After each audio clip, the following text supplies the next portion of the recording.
Mind reading *****. Price 5 cents.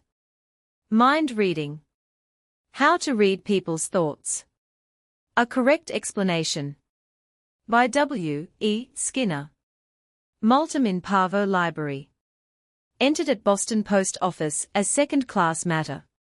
Published by A. B. Courtney, Room 74, 45, Milk Street, Boston. Volume 3. April, 1896. Published monthly. Number 29. Subscription price, 50 cents per year. Mind reading. Secrets of mind reading. Star to star vibrates light, can soul to soul strike through a finer element than its own.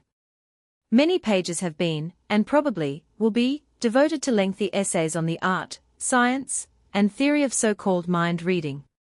To the average reader, such an essay is dull and uninteresting, as well as uninstructive, and of no practical use. Rare instances of genuine thought transference there may be, they are not general, and not possible to even the most susceptible people, in a promiscuous, and usually unsympathetic audience. The modus operandi here given is the method used by Stuart Cumberland, the late Washington bishop, and others who might be termed professional mind readers. This system is known as muscle reading, and ethereal influence, thought waves, and other uncertain and generally unreliable things form no part of the program. The usual feats of the mind reader, who gives public exhibitions, are to find concealed articles, write names, pick out keys thought of on piano or similar instrument. How to find a hidden pin. Request that someone produce an ordinary pin. Allow yourself to be blindfolded and accompanied to a separate room by some person in the audience, in whom spectators place confidence. While you are thus voluntarily exiled, one person in the auditorium, whether it be parlor or theater, is to fix his mind upon some place, then slowly walk there and hide the pin. He then returns to his seat. The others who are present, of course, know where the article is. You are now taken into the auditorium. The person who hid the pin is requested to come and take your hand, you being blindfolded. Ask him to fix his right hand flatly upon yours, facing in the same direction, i.e., his fingers are placed against yours. You now place your hand upon the back of his, thus holding his hand in a sort of vice. In order to hold his hand as above described, it will be necessary for him to remain close to your side, yet he should not otherwise come in contact with you. Now tell him to fix his mind intently upon the spot where the pin is hidden, and that you will lead him to the locality. The secret of doing this seemingly supernatural feat is as follows: relax your vice-like position of hands, so that if he desired he could pull his hand away without much friction. Now, although you have not the remotest knowledge, and you should not have any idea, as to where the pin is hidden, start off suddenly in some direction, and request that he follow you, but go so fast at first that you will pull away from his hand. By practice you will learn that if you have started in the proper direction, he will willingly accompany you; if you have started in another direction, he will unconsciously hold back. His resistance will be very slight, almost imperceptible, except to a practiced operator. Let us suppose that you have found that you are going in the right direction, move along fast. When it is time to turn, his mind being intently fixed upon the place he wants to go to, will unconsciously, but very naturally, control his muscles, so that he will at once show a slight resistance, and if you take immediate action upon this hint and turn, he will either favor you or show more resistance, according to whether you turn in correct or incorrect direction. When you have approached near to the spot, there will be more resistance or freedom in accompanying you. Then your fine work begins. Change the position of hands so that his forms the vice while your right hand is the one between. Your left hand is now extended as a feeler. Request that while he attentively watches your left hand, he also keep his mind more intently than ever upon the location of the object. Raise your left hand up, at the same time raising your right hand slightly upward. If his thoughts are upon a place that is above the usual level of your hands, he will willingly raise his hands, which are on your right hand flatly, or if the article is hidden low, he will resist, but favor your hands when you begin to move them downward. Thus you can closely locate the article. If you are not blindfolded tightly, you can quite easily see what is below your nose, and this may enable you to catch sight of the pin and pick it up more readily, otherwise follow your cues. A well-known gentleman, who is now a professional mind reader, once paid $100 for the foregoing. The whole secret. The whole secret is in the fact that if a person is intently thinking of some object in a certain place, his head will generally unconsciously lean toward the spot in question. If he is walking with a mind reader, who declares that he is about to go to the certain spot, the person will involuntarily aid him in doing so, as has been indicated.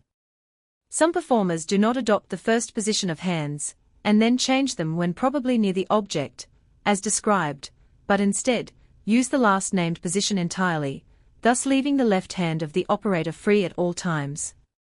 The secret of picking out certain notes or keys on a piano is similar. In this case, move your left hand quickly from one end to the other, at the same time moving your right hand. Your accompanist will involuntarily hesitate somewhere, then you may stop and move your left hand over a very limited space until you finally settle upon the exact spot. To write a name thought of is the most difficult of all. This is done on a large blackboard. With chalk in your left hand, mark out lines in shape of letters. The person whose thought you are reading will assist you without knowing he is doing so. Other feats are done on the same principle. If the person whom you are operating with does not keep his mind intently upon what you require, you will not be as likely to succeed. If you fail, you can ascribe this as the reason. The late Foster, a celebrated spiritualist, used to tell names by picking out letters on children's toy alphabet blocks. This he did in a similar way to that described for finding certain keys on a piano. Choose your subject. Pick out your subject or person whom you will operate with carefully. Avoid those of the extremely skeptical or know-it-all kind. Do not try to do much with women, unless they are aged and believe you to be a medium. In fact, those who believe in you will be your best assistants. Do not select as an accompanist a person who is about your own age. Such a person is usually jealous and does not want you to succeed. Avoid lawyers and doctors as assistants. They are recognized as being more adept in all things than the balance of mankind, therefore they will oppose you on general principles. The best subjects are clergymen, aged people, and believers in spiritualism. Although most mind readers allow pins to be hidden, a knife or pocketbook will do quite as well and is easier to locate when near. Before trying anything of this sort in public, practice well. Remember that you cannot acquire all in a day. This is the full secret of mind reading, as it is practiced in the parlors or on the stage by people who make it their business. By careful practice at home, you can after a few weeks become an expert if you wish. It doesn't require a professional mind reader to discover that a man thinks more of a beautiful, well-formed woman than he does of a woman with a muddy skin or flat chest. Women who wish to become beautiful, or men who wish to see their wives and sweethearts beautiful, should write to Mrs. Helen Marco, Box 3032, N.Y. City, for a private circular regarding bust development and fair complexion. Superfluous hair. Many ladies are suffering from superfluous hair on the face, neck, or arms. This hair can be removed quickly, easily, and it will never return if Rex Hair Renewer is used. This marvelous preparation costs but $1 a bottle. Send money order to Rex Medical Company, Philadelphia, Pennsylvania. Big Philadelphia offer. To introduce our celebrated Pacific tea, we will send one package, postpaid, 412C, and will mail with it, free, one beautiful gold-plated neck chain, nearly 1 yard long, one silver-plated thimble, and one gold pen. To get all, send 12C stamps to Rex Company, Box 494, Philadelphia, Pennsylvania. 3 meals a day. Mind the girls, at break o' day, they up and at it, working away, flying round as spry as can be, pervertin for pa, and the boys, you see, don't do nothing, only cook, and cook, and cook, and cook, and cook, beef, beans, biscuits, sass and stew, cookies and pies, and a lot more too, and when she's done, my ma'll say, there. Clean beat out, I do declare. Might do something, my ma she'll say, only for gettin' 3 meals a day. Pa and the boys, at break o' day, they up and out, and working away, hustlin' round as spry as can be, pervidin' for ma and the girls, you see, plowin', fencin', mowin' too, choppin' and plantin', the whole day through.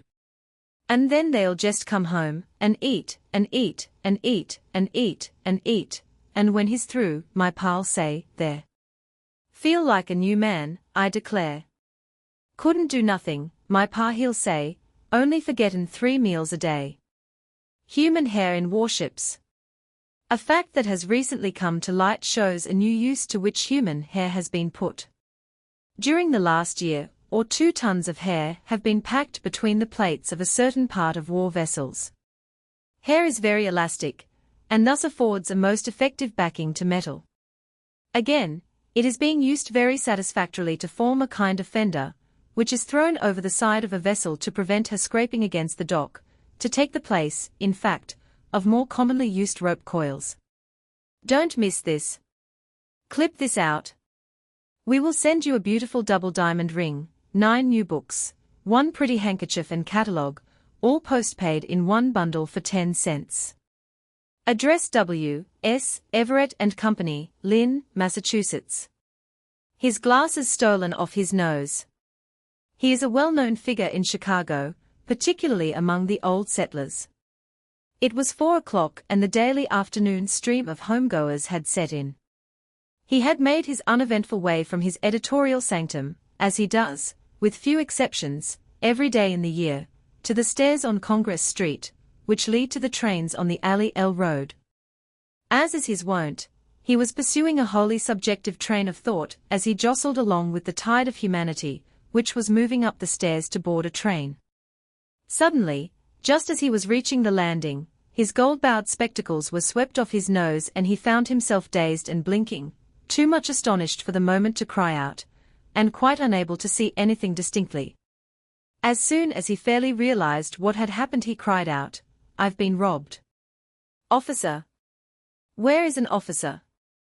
While the usual stampede, which invariably attends excitement of any sort in a crowd, was going on, the train moved off, and the officer put in an appearance.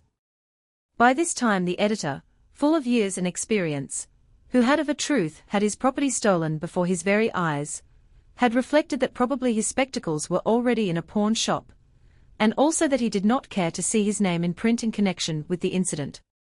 He, therefore, coolly stated to the officer that he had been the victim of a practical joke, and made his way home as best he could, not being able to see anything distinctly. Lot of goods free. To reduce our stock we will send 1 case fine perfumery, 2 choice books, 2 elegant handkerchiefs and catalogue, all free, postpaid, if you send us 6 1-cent stamps for mailing. U.S. Supply Company, Lynn, Massachusetts. Took the prescription.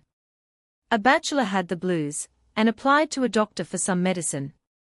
The doctor inquired into his case, and wrote a prescription in Latin, which the bachelor took to a drug store. Translated, the prescription read, 17 yards of silk, with a woman in it. After the druggist got through laughing, the bachelor proposed to a lady that evening, and was married in 2 weeks. Life of a locomotive.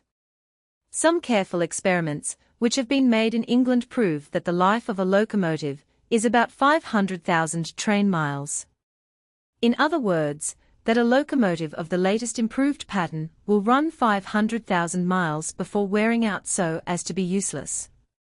In making this run of 500,000 miles, the firebox will have to be renewed 3 times, the wheel tires 5 or 6 times, and the crank axles from 3 to 5 times. Couldn't bluff her.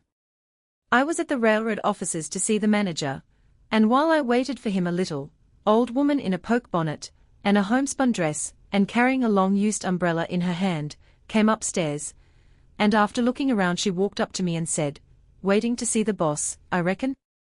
"Yes. So am I. Ever see him befo?" "Never." "Wall, I have. He's a bluffer. He'll just try to out-holler yo. If he can't do that he will sulk like a mule. If yo don't seem to key fur that, then he'll order yo out. Then's the time you want to draw back your umbrella, like this, and pint it at him, like this, and let him see he's got to come down or you'll make a hole right through him. Been run over by the railroad? No, had hogs or cattle run over? No, Wall, keep an eye on him in thar, and don't take no bluff. Half an hour later I met her downstairs. She had several greenbacks in her hand, and seemed to be in a pleasant frame of mind. Did you succeed? I queried. Yo just shout that I did, she replied, shaking the money at me. Went in thar and crooked my finger at him and says, come down. Yoa ole railroad has smashed him all to squash, and has to pay for it. How much, says he. $20, says I, make it 15, or I punch. Wall, say 15. And so you had a hog run over and got $15 for it? I asked. Hog. Hog. Who said hog? She demanded. No, so. The railroad ran over my ole man and scattered him along for 7 miles, and I do believe if I'd struck for $16 I'd have got it plump down in my hand. How a one-legged boy rides. A one-legged newsboy in Buffalo serves a route of papers by whirling on a bicycle. His wooden leg is so fitted that it turns one of the pedals. What Willie said. The minister, it was expected, would spend the evening with the family, and Mrs. Williams was most anxious that her little boy should appear at his best. Now, Willie, she said, Dr. Schultz will ask you your name, and you must tell him it is Willie. And he will ask you how old you are, and then you must say, 5. And he will want to know where bad little boys go, and you must tell him, they go to hell. Do you understand? Not content with a repetition once or twice, Mrs. Williams drilled him again and again in the answers. Dr. Schultz came as expected, and after a short conversation with the hostess, lifted the child on his knee, and said, well, my little fellow, can you tell me your name? Imagine the surprise of the Reverend Doctor, when, like a flash, came the answer, Willie. 5 years old. Go to hell. Vacation over. Wiggins, what makes you look so glum, Bliggins? Is your vacation over? Bliggins, no, I did not have a vacation, but my wife did and it is over. Grave peril. Never call on a lady after drinking, says an exchange. It is very dangerous.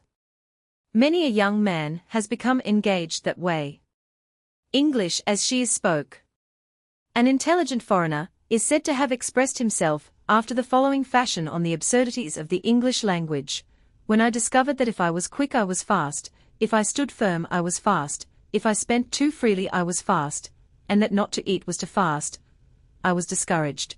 But when I came across this sentence, the first $1 prize, I was tempted to give up English and learn some other language. Properly put. Miss Isabel, you are not at all like other girls. That is not a compliment, Mr. Spooner, you should say that other girls are not at all like me.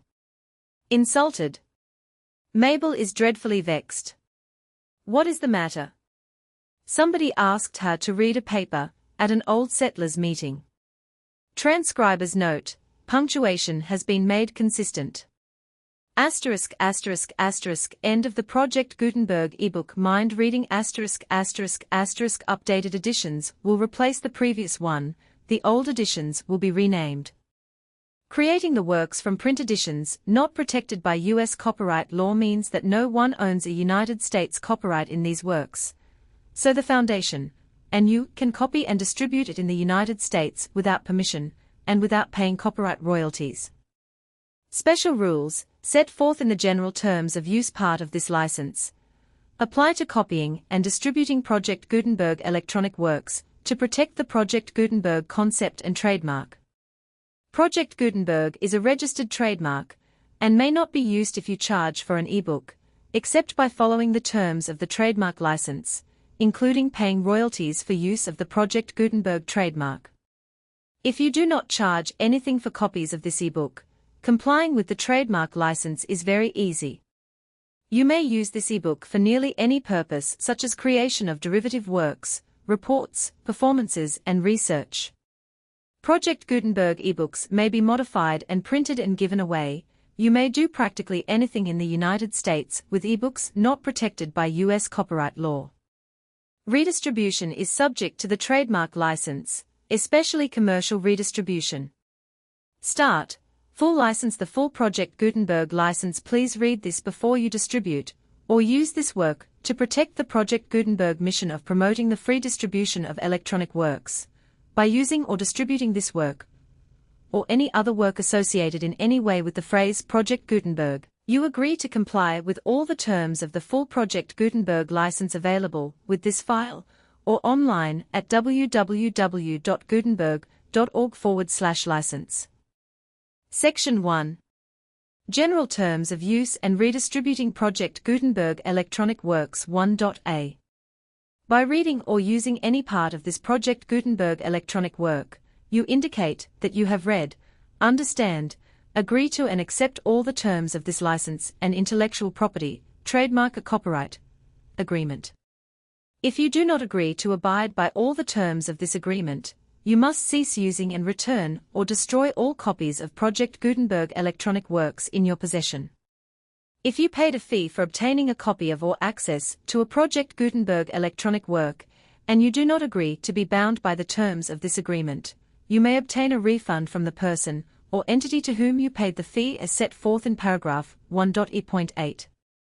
1.b. Project Gutenberg is a registered trademark. It may only be used on or associated in any way with an electronic work by people who agree to be bound by the terms of this agreement.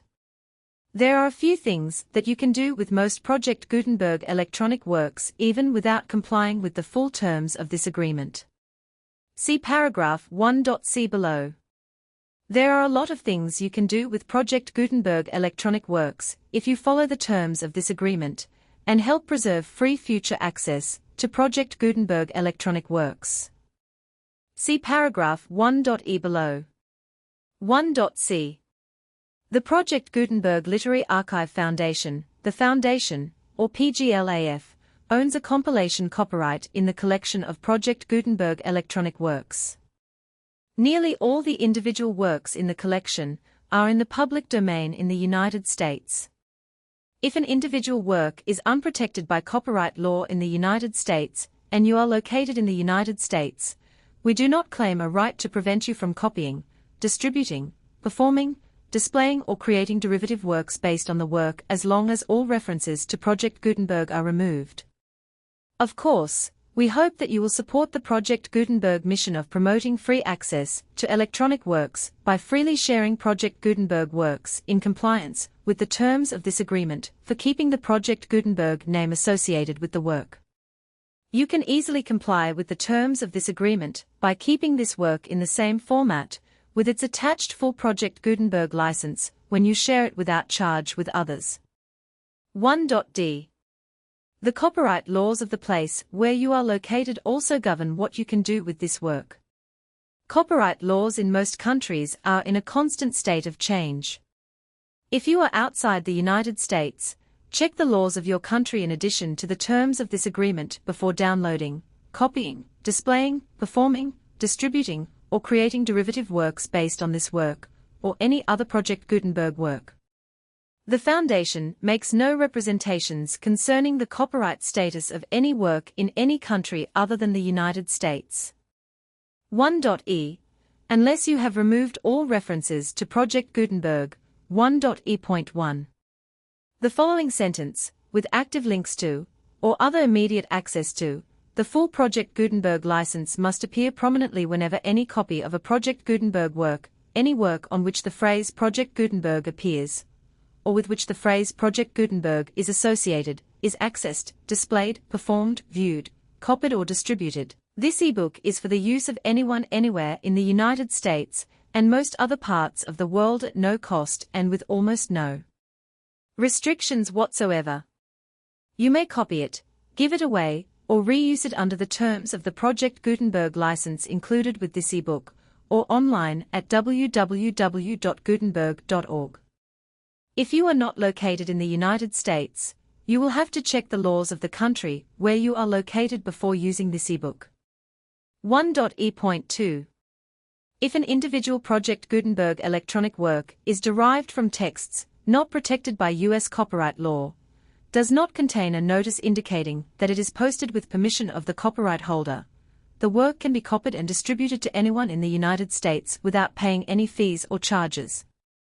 If you are redistributing or providing access to a work with the phrase Project Gutenberg associated with or appearing on the work, you must comply either with the requirements of paragraphs 1.E.1 through 1.E.7, or obtain permission for the use of the work and the Project Gutenberg trademark as set forth in paragraphs 1.E.8 or 1.E.9. 1.E.3. If an individual Project Gutenberg electronic work is posted with the permission of the copyright holder, your use and distribution must comply with both paragraphs 1.E.1 through 1.E.7 and any additional terms imposed by the copyright holder.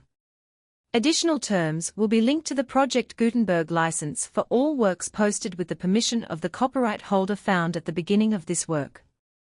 1.E.4.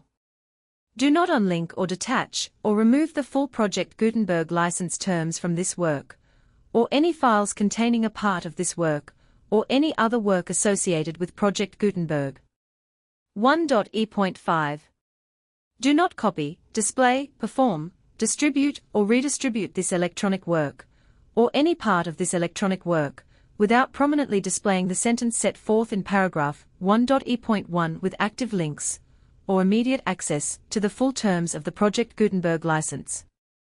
1.E.6. You may convert to and distribute this work in any binary, compressed, marked up, non-proprietary, or proprietary form, including any word processing or hypertext form.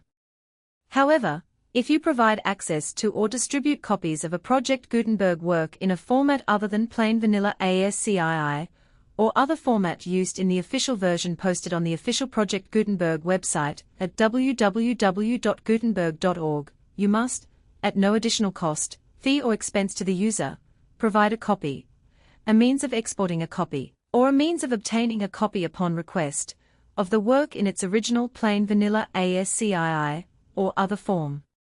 Any alternate format must include the full Project Gutenberg license, as specified in paragraph 1.E.1.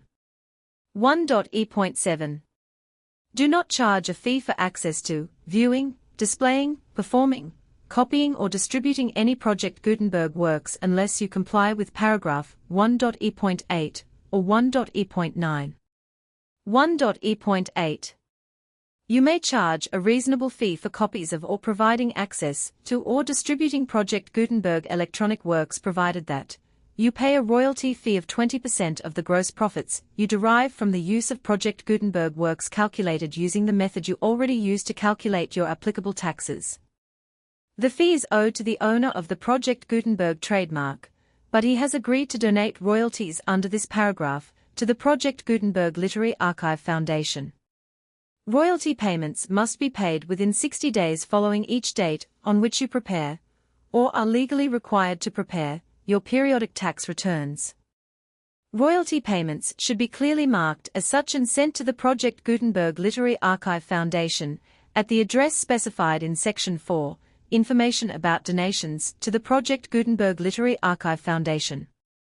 You provide a full refund of any money paid by a user who notifies you in writing, or by email, within 30 days of receipt, that he does not agree to the terms of the full Project Gutenberg license. You must require such a user to return or destroy all copies of the works possessed in a physical medium and discontinue all use of and all access to other copies of Project Gutenberg works.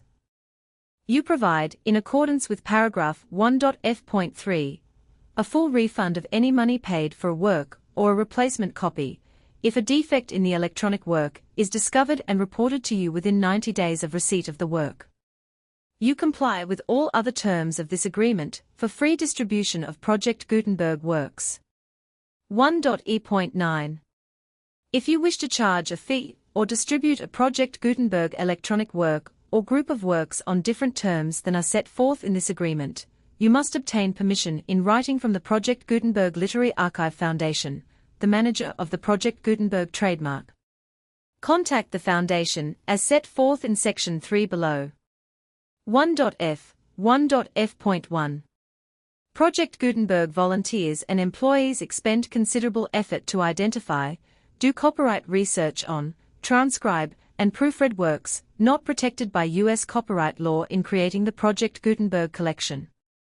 Despite these efforts, Project Gutenberg electronic works, and the medium on which they may be stored, may contain defects, such as, but not limited to, incomplete, inaccurate, or corrupt data, transcription errors, a copyright or other intellectual property infringement, a defective or damaged disk or other medium, a computer virus, or computer codes that damage or cannot be read by your equipment.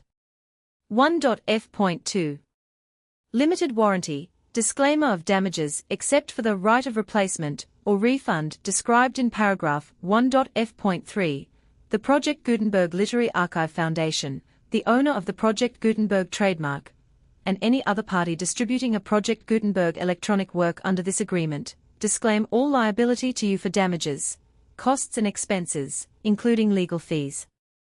You agree that you have no remedies for negligence, strict liability, breach of warranty, or breach of contract except those provided in paragraph 1.f.3. You agree that the Foundation, the trademark owner, and any distributor under this agreement will not be liable to you for actual, direct, indirect, consequential, punitive or incidental damages even if you give notice of the possibility of such damage. 1.f.3. Limited right of replacement or refund. If you discover a defect in this electronic work within 90 days of receiving it, you can receive a refund of the money, if any, you paid for it by sending a written explanation to the person you received the work from. If you received the work on a physical medium, you must return the medium with your written explanation. The person or entity that provided you with the defective work may elect to provide a replacement copy in lieu of a refund. If you received the work electronically, the person or entity providing it to you may choose to give you a second opportunity to receive the work electronically in lieu of a refund. If the second copy is also defective, you may demand a refund in writing without further opportunities to fix the problem. 1.f.4. Except for the limited right of replacement or refund set forth in paragraph 1.f.3, this work is provided to you as is, with no other warranties of any kind, express or implied, including but not limited to warranties of merchantability or fitness for any purpose. 1.f.5. Some states do not allow disclaimers of certain implied warranties, or the exclusion or limitation of certain types of damages. If any disclaimer or limitation set forth in this agreement violates the law of the state applicable to this agreement, the agreement shall be interpreted to make the maximum disclaimer or limitation permitted by the applicable state law. The invalidity or unenforceability of any provision of this agreement shall not void the remaining provisions. 1.f.6. Indemnity. You agree to indemnify and hold the Foundation, the trademark owner, any agent or employee of the Foundation, anyone providing copies of Project Gutenberg electronic works in accordance with this agreement, and any volunteers associated with the production, promotion and distribution of Project Gutenberg electronic works, harmless from all liability, costs and expenses, including legal fees, that arise directly or indirectly from any of the following which you do or cause to occur. A. Distribution of this or any Project Gutenberg work. B. Alteration, modification, or additions or deletions to any Project Gutenberg work. And C. Any defect you cause. Section 2. Information about the mission of Project Gutenberg. Project Gutenberg is synonymous with the free distribution of electronic works in formats readable by the widest variety of computers, including obsolete, old, middle-aged and new computers. It exists because of the efforts of hundreds of volunteers and donations from people in all walks of life. Volunteers and financial support to provide volunteers with the assistance they need are critical to reaching Project Gutenberg's goals and ensuring that the Project Gutenberg collection will remain freely available for generations to come. In 2001, the The Project Gutenberg Literary Archive Foundation was created to provide a secure and permanent future for Project Gutenberg and future generations. To learn more about the Project Gutenberg Literary Archive Foundation and how your efforts and donations can help, see sections 3 and 4 and the Foundation information page at www.gutenberg.org. Section 3. Information about the Project Gutenberg Literary Archive Foundation. The Project Gutenberg Literary Archive Foundation is a non-profit 501(c)(3) educational corporation organized under the laws of the state of Mississippi and granted tax-exempt status by the Internal Revenue Service. The Foundation's EIN, or Federal Tax Identification Number, is 64-6221541. Contributions to the Project Gutenberg Literary Archive Foundation are tax-deductible to the full extent permitted by U.S. federal laws and your state's laws. The Foundation's business office is located at 809 North 1500 West, Salt Lake City, Utah, 84116, 801-596-1887. Email contact links and up-to-date contact information can be found at the Foundation's website and official page at www.gutenberg.org/contact section 4. Information about donations to the Project Gutenberg Literary Archive Foundation. Project Gutenberg depends upon and cannot survive without widespread public support and donations to carry out its mission of increasing the number of public domain and licensed works that can be freely distributed in machine-readable form accessible by the widest array of equipment, including outdated equipment. Many small donations, $1 to $5,000, are particularly important to maintaining tax-exempt status with the IRS. The Foundation is committed to complying with the laws regulating charities and charitable donations in all 50 states of the United States. Compliance requirements are not uniform, and it takes a considerable effort, much paperwork, and many fees to meet and keep up with these requirements. We do not solicit donations in locations where we have not received written confirmation of compliance. To send donations or determine the status of compliance for any particular state, visit www.gutenberg.org/donate. While we cannot and do not solicit contributions from states where we have not met the solicitation requirements, we know of no prohibition against accepting unsolicited donations from donors in such states who approach us with offers to donate. International donations are gratefully accepted, but we cannot make any statements concerning tax treatment of donations received from outside the United States. U.S. laws alone swamp our small staff. Please check the Project Gutenberg web pages for current donation methods and addresses. Donations are accepted in a number of other ways, including checks, online payments, and credit card donations. To donate, please visit www.gutenberg.org/donate. Section 5. General information about Project Gutenberg Electronic Works. Professor Michael S. Hart was the originator of the Project Gutenberg concept of a library of electronic works that could be freely shared with anyone. For 40 years, he produced and distributed Project Gutenberg ebooks with only a loose network of volunteer support. Project Gutenberg ebooks are often created from several printed editions, all of which are confirmed as not protected by copyright in the U.S. unless a copyright notice is included. Thus, we do not necessarily keep ebooks in compliance with any particular paper edition. Most people start at our website, which has the main PG search facility, www.gutenberg.org. This website includes information about Project Gutenberg, including how to make donations to the Project Gutenberg Literary Archive Foundation, how to help produce our new ebooks, and how to subscribe to our email newsletter to hear about new ebooks.